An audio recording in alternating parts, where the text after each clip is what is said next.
ഇന്നൊരു ചമ്മന്തി വറുത്തതുണ്ടാക്കാം. അപ്പത്തിൻ്റെ കൂടെയൊക്കെ കൂട്ടാൻ നല്ലതാണ്. അതെങ്ങനെയാണ് ഉണ്ടാക്കുന്നതെന്ന് നോക്കാം. അതിന് ചെറിയ ഉള്ളി ഒരു 7-8 ചെറിയ ഉള്ളി വേണം. ഒരു പച്ചമുളക്, ഇഞ്ചി, കറിവേപ്പില, മുളക് പൊടിയും ഉപ്പും കൂടെ വേണം. മുളക് പൊടിയും ഇതിൻ്റെ കൂടെ തന്നെ ഇടാം. ഉപ്പിടാം. ഇനി ഇതെല്ലാം കൂടി അരച്ചുകൊണ്ട് വരാം. ചീനച്ചട്ടി വെച്ച് എണ്ണ ഒഴിച്ചിട്ടുണ്ട്. വെളിച്ചെണ്ണ ഒഴിച്ചത്. അത് ചൂടാകുമ്പോൾ കടുകിടാം. കടുക് ഇട്ടിട്ടുണ്ട്. കടുക് പൊട്ടിയിട്ടുണ്ട്. ഇനി ഉണക്കമുളക് ഇടാം.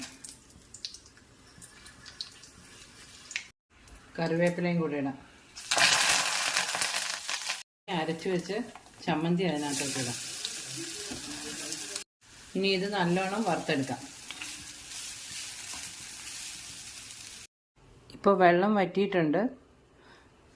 ഇനി ഇത് വേറെ പാത്രത്തിലോട്ട് മാറ്റാം. ചമ്മന്തി റെഡിയായിട്ടുണ്ട്.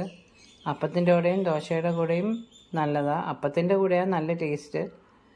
എല്ലാവരും ഒന്ന് ട്രൈ ചെയ്ത് നോക്കണേ. എൻ്റെ ചാനലൊന്ന് സബ്സ്ക്രൈബ് കൂടെ ചെയ്തേക്കണേ.